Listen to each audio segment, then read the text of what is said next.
algunas aportaciones de los católicos al servicio del progreso de la humanidad.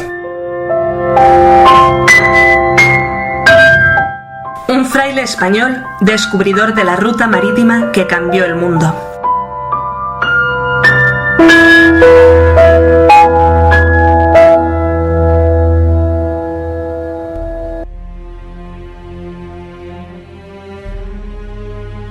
Antes de presentar una breve biografía de nuestro personaje, el fraile agustino español, Fray Andrés de Urdaneta y Zerain, 1508-1568, habría que exponer brevemente las principales dificultades para la navegación, a alguna de las cuales se enfrentó con éxito Urdaneta.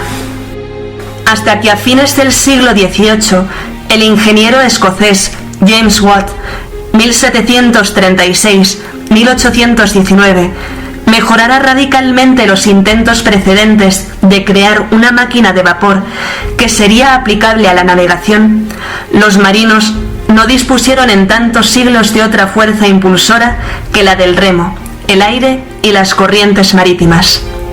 La primera, aparte de implicar ingentes sacrificios por parte de los remeros, no tenía aplicación a la navegación comercial, por no dejar espacio libre en la nave para el transporte de mercancías, aparte de otras razones.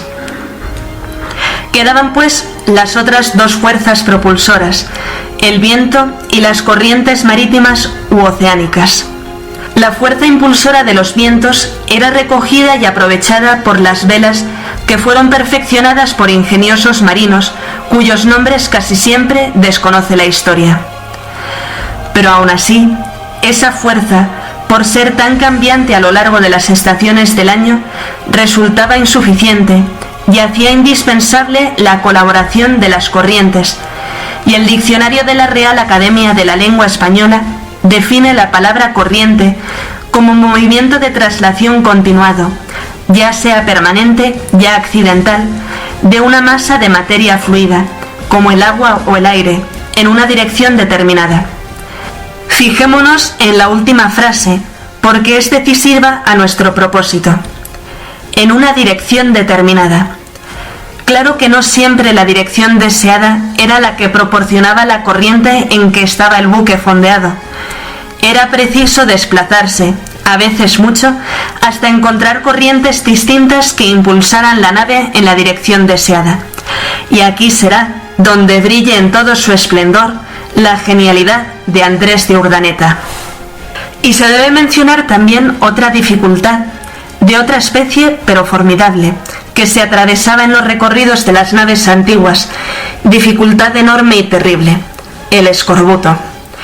Enfermedad que afectaba principalmente la boca, provocando la caída de los dientes y muelas, grandes hemorragias de las encías y que se pudriera en general toda la zona bucal. También aparecían hemorragias en los músculos de brazos y piernas y otros síntomas que con enorme frecuencia concluían con el fallecimiento del afectado. En el estado de la medicina de aquellas épocas se desconocía la causa de la enfermedad y por tanto su remedio, aunque por vía puramente experimental hubo médicos que descubrieron el antídoto consistente en el uso de cítricos, ricos en vitamina C. El primero de los médicos que constan como beneméritos en la lucha contra el escorbuto es el doctor Agustín Farfán, 1532-1604, que en 1579, en la entonces Nueva España, hoy México, en cuya universidad había obtenido el grado de doctor en medicina, publicó un tratado breve de anatomía y cirugía, y de algunas enfermedades, donde se recomienda el uso de naranjas y limones para el tratamiento del escorbuto. Curiosamente, el doctor Farfán, al enviudar, ingresó en la misma orden de San Agustín, como Andrés de Urdaneta, y en su convento obtuvo licencia para seguir ejerciendo la medicina. Y centrándonos en nuestro protagonista, Andrés de Urdaneta y Zerain, diremos que nació en el año de 1508, en la localidad guipuzcoana de Villafranca de Ordicia, y que con poco más de 17 años se embarcaría en la segunda expedición de Juan Sebastián Elcano, 1486-1526. Para entonces ya disponía Urdaneta de una sólida formación literaria y científica, e incluso nadaba muy bien, lo que, aunque parezca mentira, no siempre sabían hacer los marinos de aquella época. Parece ser que Urdaneta y Elcano eran parientes, y conviene recordar que el segundo acaba de completar la primera circunnavegación del mundo en la expedición que mandaba en principio el portugués Fernando de Magallanes, 1480-1521, hasta que murió en un enfrentamiento en la isla de Cebú, y el mando de la expedición pasó a las manos de Elcano, quien fue así el que completó aquella expedición que había comenzado con 5 naves y 234 navegantes. Después de casi 3 años de travesía, alcanzaron su objetivo, aunque de los 234 marinos, solo 18 habían sobrevivido, y de las 5 naves, solo una, la llamada Victoria.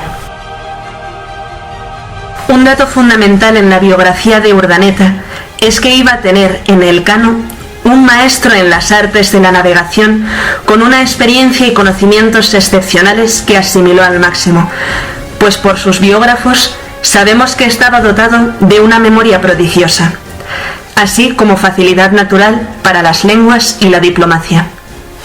Pero la expedición en su conjunto iba a ser aún más dura que la precedente.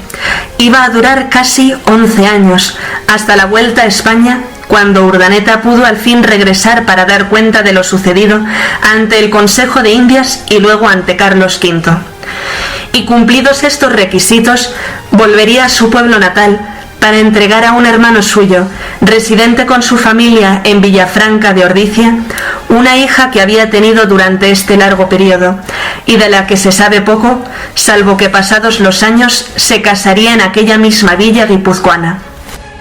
Urdaneta volvería a América, intervendría con éxito en diversas peripecias, y cuando había encontrado una posición honorable en aquella sociedad, el ya curtido piloto, aventurero y soldado, va a darle un inesperado giro a su existencia, ingresando en el monasterio agustino del Nombre de Jesús en la Ciudad de México.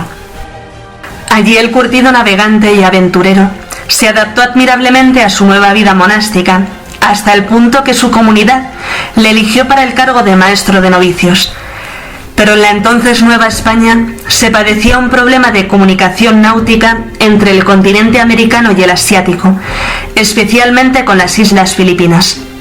Los pilotos de las naves conocían la ruta que unía a ambos continentes con seguridad, pero solo para la ida desde el puerto mexicano, con frecuencia el de Veracruz hasta el de Manila. A la vuelta, lo que se llamaba el tornaviaje, los pilotos y capitanes no acertaban con la ruta idónea y las naves se perdían con toda la tripulación. Una y otra vez se perdían naves y hombres, una auténtica tragedia. Por ello, el rey Felipe II, informado por el virrey don Luis de Velasco de los conocimientos y experiencia de Urdaneta, le escribe al convento para que se ponga al frente de la expedición que ha de hallar la ruta de vuelta segura y unir así Asia con América y, en consecuencia, con Europa, con la que ya lo estaba previamente.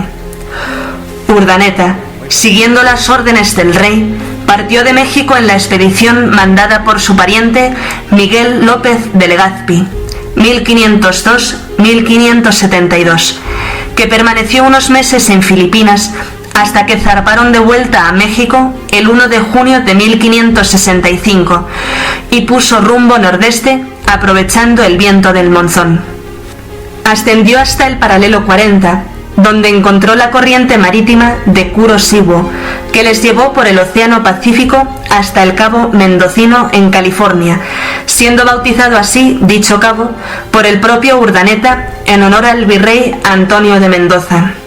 Desde allí costearon rumbo sur hasta Acapulco, Nueva España, a donde llegó el 8 de octubre, tras haber recorrido 7.644 millas náuticas, 14.157 kilómetros en 130 días, a una media de 59 millas náuticas, 109 kilómetros por día.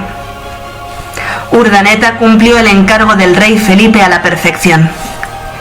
El tornaviaje se había conseguido y puesto por escrito, o más bien cartografiado por Fray Andrés, serviría a lo largo de 250 años para mantener relaciones comerciales entre los tres continentes, relaciones facilitadas por la moneda entonces universal, el real de A8, hasta la llegada de las independencias. Fray Andrés fallecería poco después en su convento mexicano, que sufrió un incendio posteriormente, y el actual convento reconstruido se convirtió ulteriormente en la Biblioteca Nacional de México. Los restos del descubridor reposan probablemente bajo el claustro del antiguo convento. Este modesto trabajo sirva como reparación al injusto olvido de este gran navegante y descubridor, que posibilitó también los viajes para los misioneros de las Islas Filipinas, único país católico de Asia si se exceptúa a Timor Oriental.